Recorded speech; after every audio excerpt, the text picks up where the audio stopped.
Ya ayyuhalladzina amanu la tattakhidhu bitanatan min dunikum la ya'lunakum khabalah waddu ma'anittum qad badatil baghdha'u min afwahihim wa ma tukhfi suduruhum akbar qad bayyana lakumul ayati in kuntum ta'qilun. Wahai orang-orang yang beriman, janganlah kalian menjadikan orang-orang selain kalian yang lain agama sebagai teman dekat, karena mereka tidak henti-hentinya menginginkan keburukan bagi kalian. Waddu ma'anittum qad badatil baghdha'u min afwahihim, telah tampak permusuhan dari mulut mereka. Wa ma tukhfi suduruhum akbar, dan yang mereka sembunyikan dalam diri dada mereka itu lebih besar. Qad bayyana lakumul ayat, sungguh telah kami terangkan kepada kalian ayat-ayat kami, in kuntum ta'qilun, jika kalian berakal.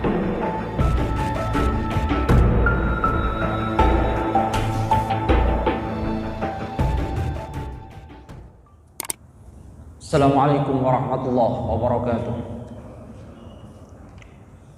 Innal hamdalillah nahmaduhu wa nasta'inuhu wa nastaghfiruh wa na'udzu billahi min shururi anfusina wa min sayyiati a'malina.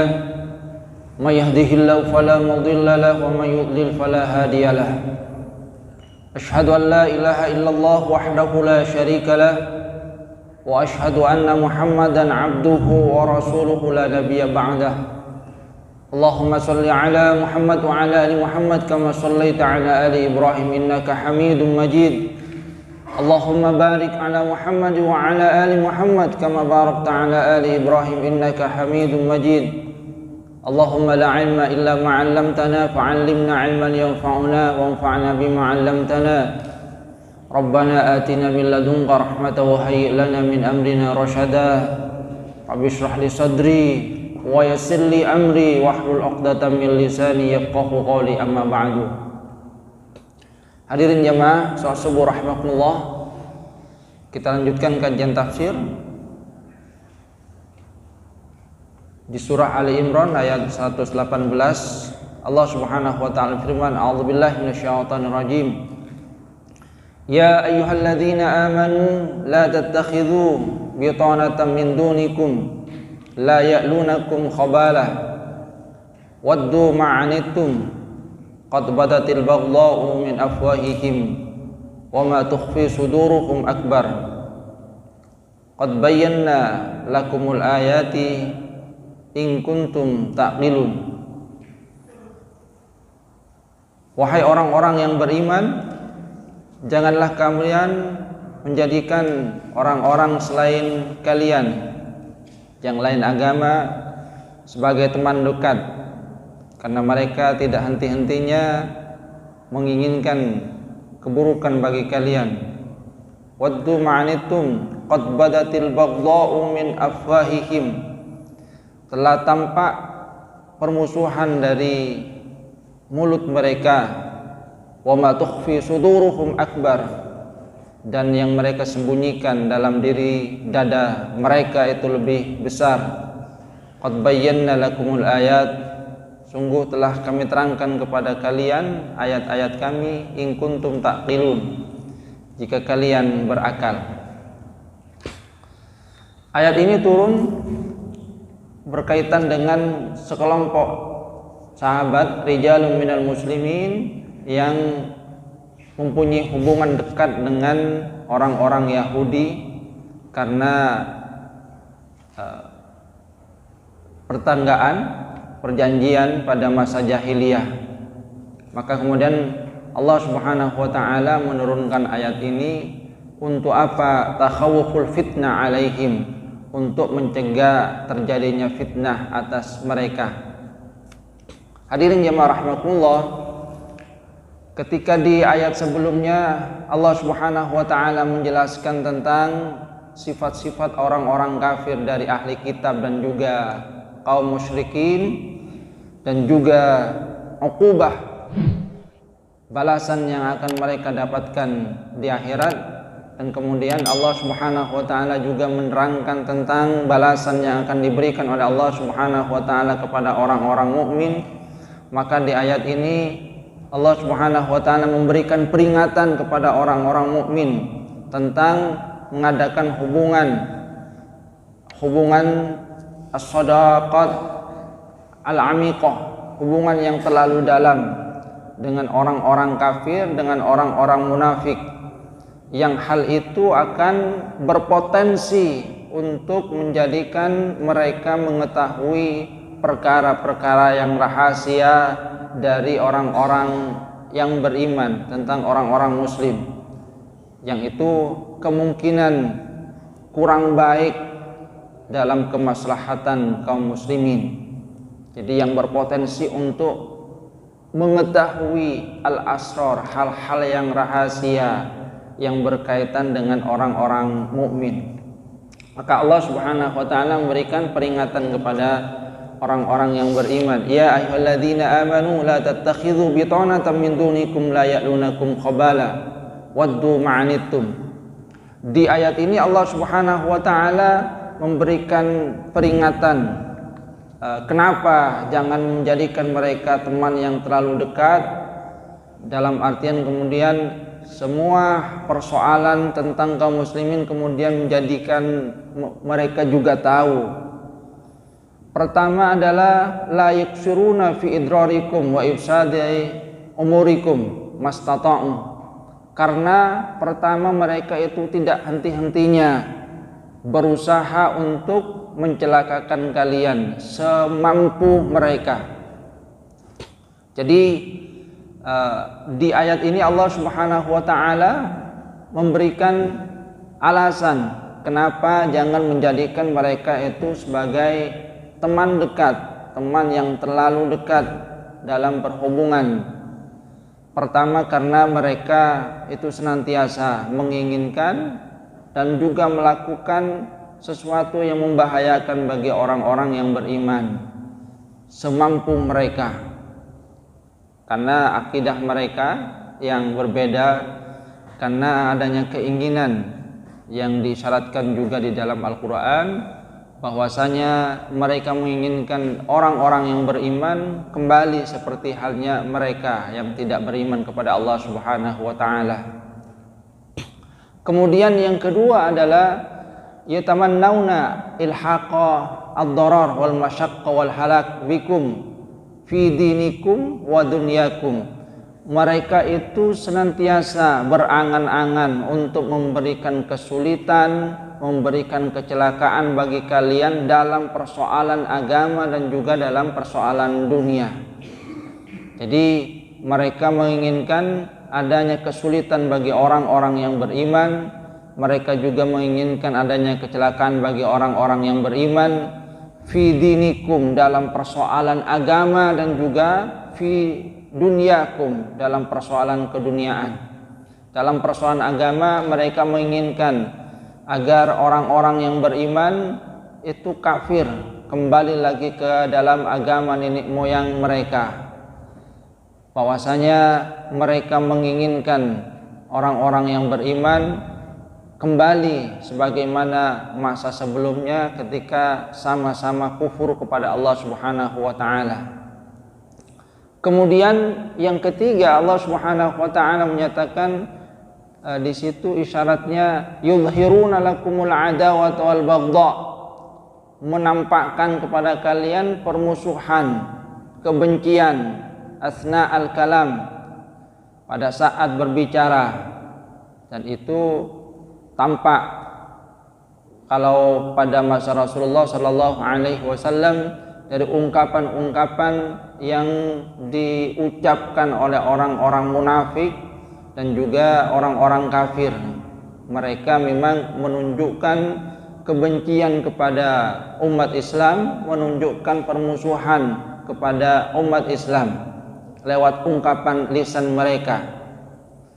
Kemudian yang keempat, Allah Subhanahu wa taala menyatakan wa ma tukhfi sudurukum akbar, bahwa kalau lisan itu mengungkapkan hal-hal yang menunjukkan kebencian, maka apa yang tersembunyi dalam diri mereka itu lebih besar, berupa hasad, kedengkian, berupa permusuhan terhadap Islam itu lebih besar.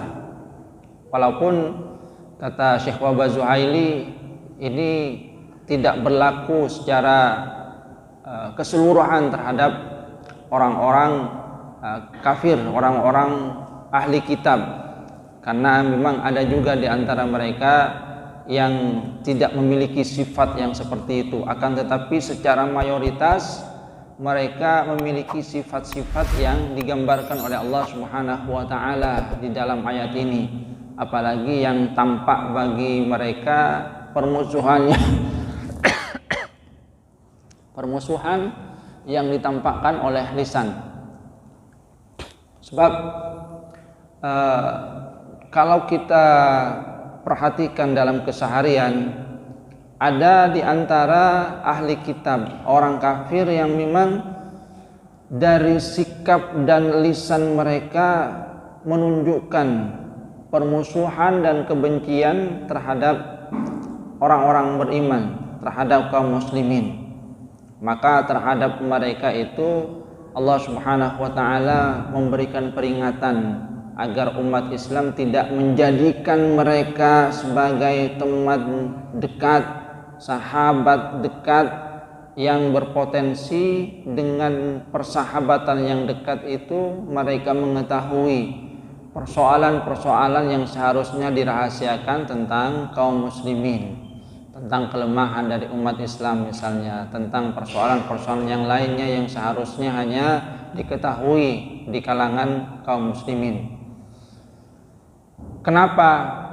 Ini untuk menghindari adanya fitnah, untuk menghindari adanya mudarat yang kemungkinan besar akan dihasilkan atau mungkin dilakukan oleh mereka. Karena ketika mereka itu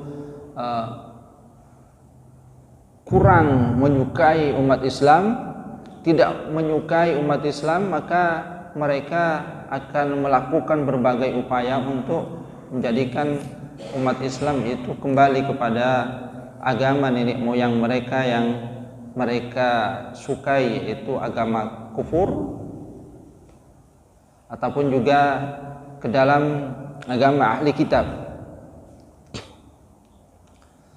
Kemudian Allah Subhanahu wa taala juga menegaskan di ayat berikutnya, ha antum ulai tuhibbunahum wa la yuhibbunakum wa tu'minuna bil kitabi kulli.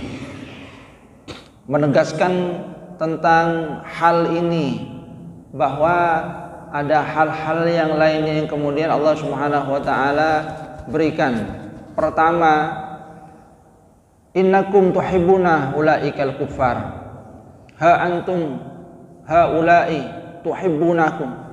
Jadi tuhibbunahum, kalian mencintai mereka, mereka tidak mencintai kalian.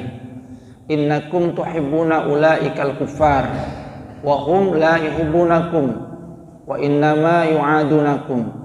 Yang pertama adalah bahwa yang suka dalam hal ini, yang menunjukkan persahabatan itu hanyalah orang-orang yang beriman kepada orang-orang kafir.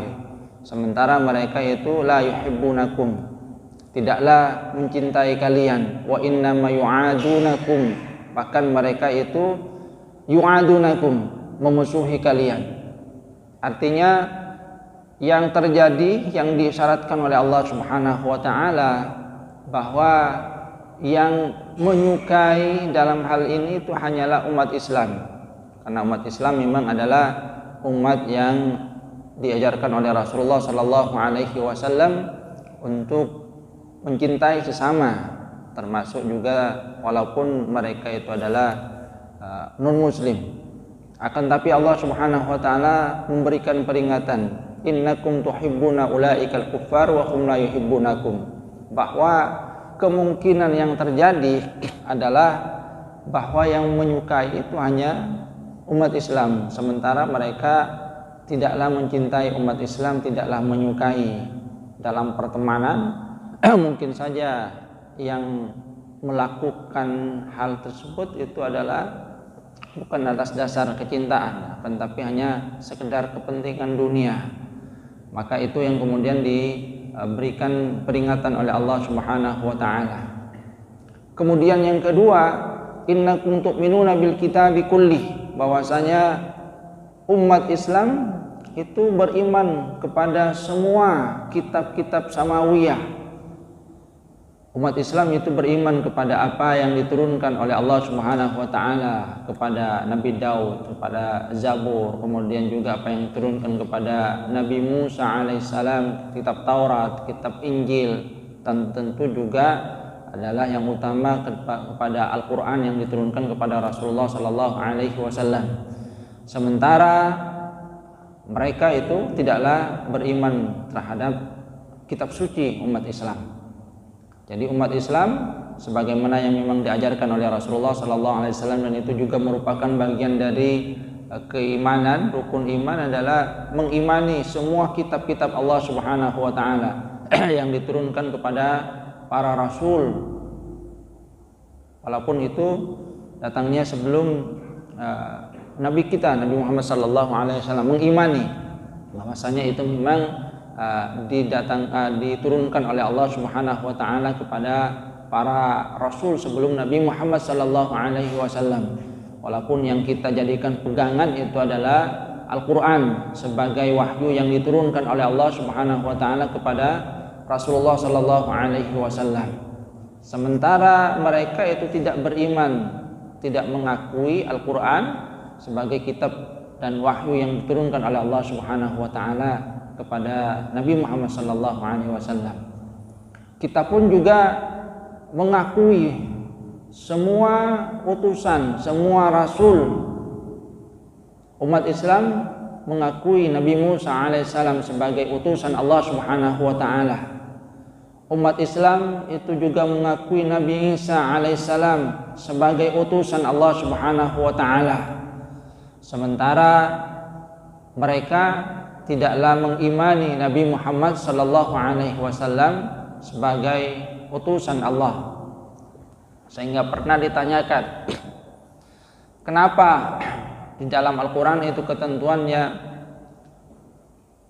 walaupun di situ kemudian terjadi perdebatan pada masa sekarang, Allah Subhanahu wa taala memberikan kebolehan lelaki muslim itu menikahi kitabiyat, wanita ahli kitab. Sementara pria ahli kitab itu tidak diperbolehkan menikahi wanita muslimah.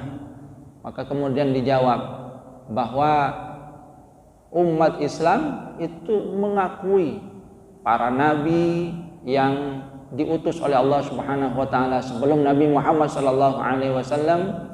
Kepada Nabi Isa mereka beriman, kepada Nabi Musa mereka juga mengimani. Bahkan itu terdapat di dalam Al-Quran sebagai kitab dari umat Islam. Sementara mereka itu tidaklah mengakui Nabi Muhammad sallallahu alaihi wasallam sebagai nabi, sebagai rasul utusan Allah Subhanahu wa taala. Sehingga kemudian dikatakan kepada mereka, ya kalau kalian memang menginginkan yang sama, ya silahkan kalian juga mengimani nabi kita Nabi Muhammad sallallahu alaihi wasallam. Kemudian yang ketiga yang diberikan takkid juga oleh Allah Subhanahu wa taala di dalam ayat ini adalah wa idza laqukum qalu amanna wa idza khalau addu alaikumul alamina minal ghaib. Kalau bertemu dengan orang-orang beriman, idza laqul mu'minina la tafuhum hadran ala anfusihim, mereka itu berlaku lemah lembut pada saat bertemu dengan orang-orang beriman. Bahkan mereka menyatakan qalu amanna, ini orang-orang munafik ya terutama, amanna, kami beriman, wa shaddaqna bima jaa bihi Muhammadun sallallahu alaihi wasallam, kami membenarkan apa yang dibawa oleh Muhammad sallallahu alaihi wasallam, itu apa yang mereka ungkapkan lewat lisan mereka. Tapi ketika mereka kembali kepada kaum mereka, wa idza khalau addu alaikumul anamina minal ghaid, mereka itu sangat benci. Khalau ma'a anfusihim wa syayatinihim azharu syiddatal ghaid, ketika mereka kembali kepada kaumnya, kepada, kalau di dalam ayat yang lain itu kepada setan-setan mereka, mereka itu menunjukkan permusuhan yang sangat keras, kebencian, rasa sakit hati, rasa iri terhadap orang-orang yang beriman. Artinya apa yang mereka tampakkan, kalau di ayat sebelumnya itu ada yang menampakkan langsung kebencian kepada orang-orang yang beriman, tapi di ayat berikutnya ini tentang orang-orang munafik. Ada yang ketika bertemu dengan orang-orang beriman, mereka berkata amanah, kami beriman. Perilakunya itu sangat lembut, perilakunya itu baik. Akan tetapi ketika kembali kepada kaumnya, kepada kelompoknya, mereka itu menunjukkan kebencian yang sangat dalam terhadap orang-orang yang beriman. Kalau golongan yang pertama yang disyaratkan oleh Allah Subhanahu wa taala, yang sudah menunjukkan permusuhan secara nyata lewat lisan mereka, di mana kemudian Allah Subhanahu wa taala juga menyatakan bahwa ungkapan lisan itu hanya sebagian kecil dari kebencian yang ada pada diri mereka, sebab apa yang mereka sembunyikan yang ada dalam diri mereka, dalam hati mereka itu lebih besar. Maka golongan yang kedua, orang-orang munafik ini yang lebih berbahaya. Kenapa? Karena ketika berhadapan dengan umat Islam, mereka la tafuhum, berlaku lemah lembut, seakan-akan memang tulus di dalam bersikap, seakan-akan memang memperlakukan saudaranya sendiri. Kami beriman, kami membenarkan apa yang dibawa oleh Muhammad. Akan tetapi sesungguhnya apa yang ada dalam hati mereka bertentangan dengan apa yang mereka ucapkan. Ini munafik. Dan kalau munafik memang bahayanya lebih besar lagi, karena tidak tampak secara jelas tentang permusuhan yang ada pada diri mereka. Lisannya berkata A, bibirnya berkata A, sementara hatinya mengucapkan yang lainnya. Lisannya menunjukkan kasih sayang, akan tapi hatinya sesungguhnya menyimpan permusuhan kepada orang-orang yang beriman. Dan ini kemudian juga akan tampak pada saat umat Islam itu mengalami kebaikan, mengalami kemenangan ataupun kekalahan. In tamsaskum hasanatun tasuhum, kalau kalian itu mendapatkan hasanah, kebaikan, maka itu akan membuat mereka sedih. Ketika umat Islam mendapatkan kemenangan, mendapatkan kemajuan, tasuhum, itu akan membuat mereka sedih, karena mereka tidak menginginkan hal tersebut. Sebaliknya, wa in tusibkum sayyi'atun yafrahu biha, jika umat Islam itu mendapatkan sayyi'ah, sesuatu yang tidak menyenangkan, maka itu yang membuat mereka gembira. Pada saat umat Islam mendapatkan kemenangan, mereka itu sangatlah sedih. Kenapa umat Islam yang mendapatkan kemenangan? Dalam perjalanan politik di Indonesia misalnya, kita akan mendapatkan hal-hal yang menunjukkan hal tersebut. Misalnya pada masa pemerintahan Soeharto, ketika parlemen ataupun juga kabinet itu banyak diisi orang-orang Islam yang dikatakan keislamannya tampak dengan baik, kemudian dikatakan bahwasanya kabinet sekarang itu ijo royo. Jadi kabinet itu ijo royo, yang mengisyaratkan ketidaksukaan dari sebagian non-muslim terhadap kondisi yang ada. Jadi artinya apa? Di dalam pertemanan sesungguhnya Allah Subhanahu wa taala memberikan peringatan hal tersebut supaya apa? Untuk menjaga kemaslahatan dari kaum muslimin. Walaupun kata Syekh Al-Zuhaili tidak berlaku mutlak, akan tapi hal ini berlaku terhadap mayoritas dari non-muslim. Sebab di dalam ayat-ayat misalnya Allah Subhanahu wa taala itu menyatakan la yanhaakumullahu 'anil ladzina lam yuqatilukum fid dini wa lam yukhrijukum min diyarikum an tabarrukum wa tuqsitu ilaihim innallaha yuhibbul muqsitin. Allah itu tidaklah melarang kalian dari orang-orang yang tidak memerangi kalian di dalam agama dan tidak mengusir kalian dari kampung kalian, antabarruhum, untuk berbuat baik kepada mereka, wa tuqsitu ilaihim, untuk berbuat adil kepada mereka. Innallaha yuhibbul muqsitin. Allah Subhanahu wa taala mencintai orang-orang yang berbuat adil.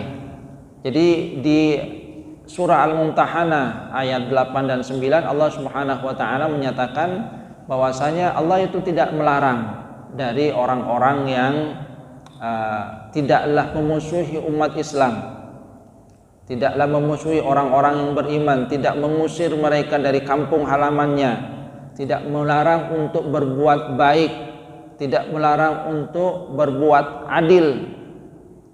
Innama yanhaakumullahu 'anil ladzina qataluukum fid dini wa akhrajukum min diyarikum wa dhaharu 'ala ikhrajikum an tawallawhum. Wa may yatawallahum fa ulaika humudz zalimun. Akan tetapi Allah Subhanahu wa taala itu melarang untuk berteman atau mengangkat mereka sebagai teman dekat, apalagi kemudian pemimpin. Anil ladzina qatalukum, orang-orang yang memerangi kalian di dalam agama, wa akhrajukum min diyarikum, yang mengusir kalian, mengeluarkan kalian dari kampung halaman kalian, wa dhaharu ala ikhrajikum, dan yang menolong juga, yang membantu untuk mengusir kalian, antawallauhum, jadikan mereka itu sebagai penolong, teman dekat, pemimpin. Oman yatawallahum fa ulaika humudz zalimun, yang melakukan hal tersebut itu adalah orang-orang yang zalim. Jadi di ayat ini Allah Subhanahu wa taala mengisyaratkan bahwa kepada orang-orang yang memang tulus, jadi tulus, bahwasanya mereka tidaklah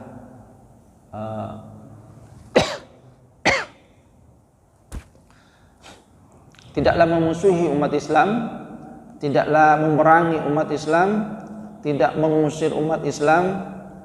Allah Subhanahu wa taala tidak melarang umat Islam untuk berbuat baik terhadap mereka, tidaklah melarang untuk berbuat adil kepada mereka. Yang dilarang itu adalah mereka yang memerangi umat Islam, termasuk juga yang menampakkan permusuhan, yang menolong juga orang-orang yang mengusir umat Islam dari kampung halaman mereka.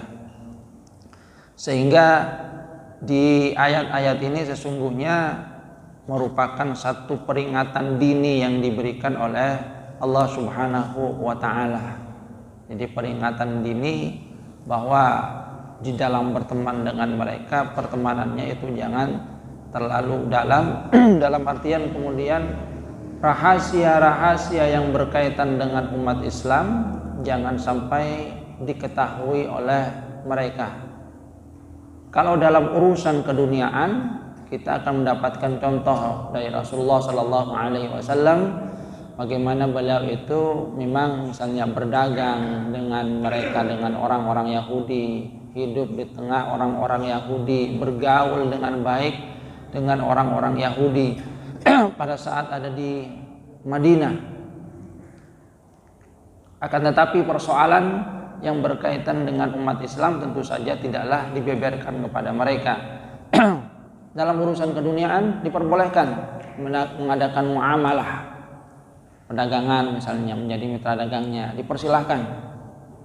Dalam urusan keduniaan kita umat Islam diperbolehkan untuk melakukan hal tersebut dengan tetap kemudian ada kewaspadaan dalam hal-hal yang memungkinkan mereka itu mengetahui kelemahan dari umat Islam, khaufan, sebagai pencegahan dini kalau ada hal-hal yang nantinya bisa membuat kemudaratan terhadap umat Islam. Karena tadi kalau bagi golongan yang pertama orang kafir itu sudah tampak bahwasanya mereka menginginkan kecelakaan bagi umat Islam, senantiasa berusaha untuk membuat kesulitan bagi umat Islam. Ada yang kemudian sudah menampakkan permusuhan. Artinya di dua ayat ini Allah Subhanahu wa taala kemudian memberikan peringatan tentang dua tipe yang harus diwaspadai. Tipe pertama adalah yang di dalam kesehariannya itu tampak permusuhan bagi umat Islam, yang ketika umat Islam itu jaya, mengalami kemenangan, mengalami hal-hal yang baik, mereka itu tampak ketidaksukaannya, selalu melakukan hal-hal yang berusaha membuat umat Islam sulit melakukan dalam aksi nyata.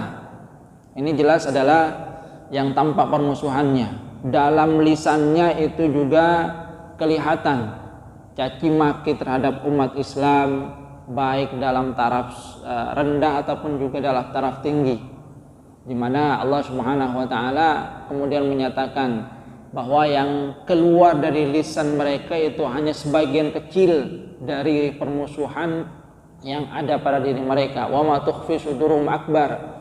Karena yang ada di dalam hati mereka kebenciannya itu lebih besar. Ini golongan yang pertama. Kemudian yang kedua adalah yang tidak menampakkan permusuhan secara nyata, yang ketika bertemu dengan umat Islam mereka itu berlaku lemah lembut, jadi santun, sopan, baik. Akan tetapi ketika mereka kembali kepada golongannya, mereka memang menunjukkan permusuhan kepada umat Islam, berusaha untuk melakukan hal-hal yang membuat umat Islam menderita. Nah, golongan pertama itu sudah jelas, sedangkan golongan yang kedua inilah yang umat Islam perlu berhati-hati. Karena golongan yang pertama itu sudah jelas, tampak bahwa mereka itu memang memusuhi umat Islam, baik dari perbuatan ataupun juga lewat lisan mereka. Tapi golongan yang kedua inilah yang tidak tampak. Karena kalau bertemu dengan umat Islam, mereka itu baik, kadang kemudian memberikan santunan. Akan tapi sesungguhnya di balik perbuatan mereka, di balik sikap lemah lembut mereka, di balik kesantunan mereka, ada sesuatu yang disembunyikan berupa kebencian dari mereka terhadap umat Islam, yang kalau mereka punya kesempatan mereka pun juga akan melakukan hal yang sama seperti halnya yang dilakukan oleh orang-orang kafir yang menunjukkan permusuhan kepada umat Islam.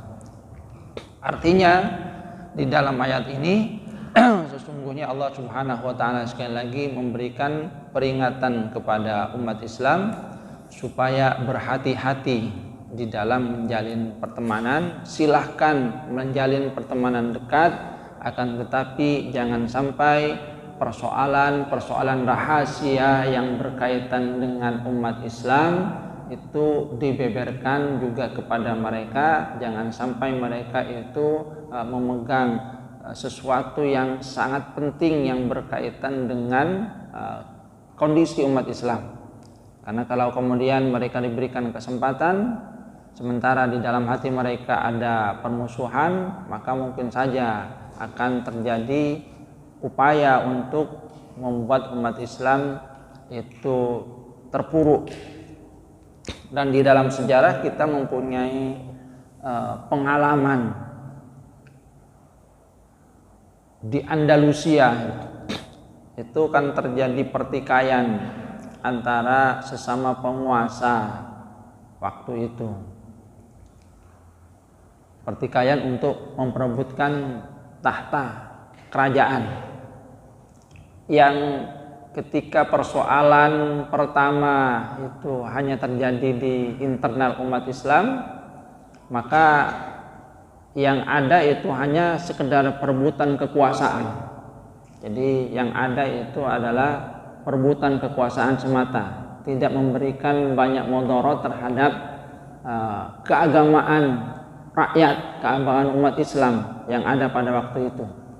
Namun hal yang terakhir yang kemudian mengubah wajah Andalus menjadi seperti sekarang, Andalus Spanyol yang kalau kita ketahui sekarang itu, adalah ketika dalam perselisihan itu ada di antara mereka yang kemudian meminta bantuan dari Raja Ferdinand dan Ratu Isabella. Jadi meminta bantuan dari Raja Ferdinand dan Ratu Isabella. Yang keduanya itu adalah bukan Muslim, keduanya adalah dari kaum Kristiani. Jadi meminta bantuan untuk apa? Untuk menumbangkan kekuasaan saudaranya. Dan memang dibantu oleh Raja Ferdinand, oleh Ratu Isabella, dibantu untuk memerangi saudaranya.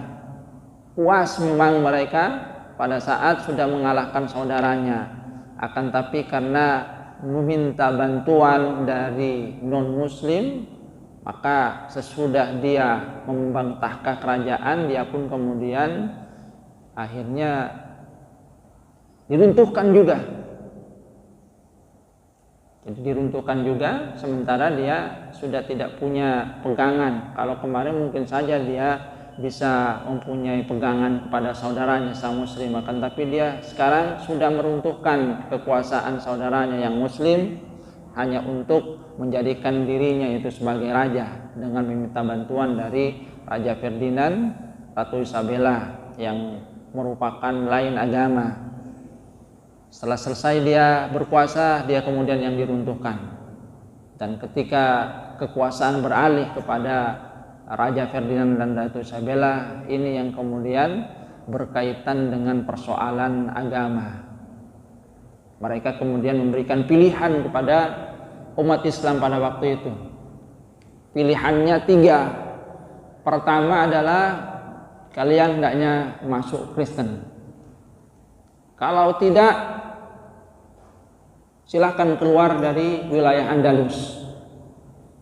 Kalau tidak, dibunuh. Jadi pilihannya 3. Pertama, masuk Kristen. Yang kedua, keluar. Atau yang ketiga, dibunuh. Sehingga terjadilah perubahan yang sangat besar seperti yang terjadi pada masa sekarang di wilayah Andalus atau Spanyol yang dulunya adalah mayoritas umat Islam, sekarang tidak. Karena tadi karena pertemanan yang sangat dekat, bahkan sampai meminta bantuan kepada penguasa non-muslim. Kalau pertikaiannya tadi hanya antar umat Islam, maka itu hanya sekedar pertikaian yang berkaitan dengan kekuasaan, tidak merusak keagamaan karena sama-sama muslim. Dia tetap mempertahankan masalah keagamaan. Akan tapi karena sudah mengikut sertakan orang lain di dalam urusan rumah tangga umat Islam, maka yang terjadi kerusakannya bukan hanya kerusakan dunia, akan tapi kerusakan yang berkaitan dengan agama.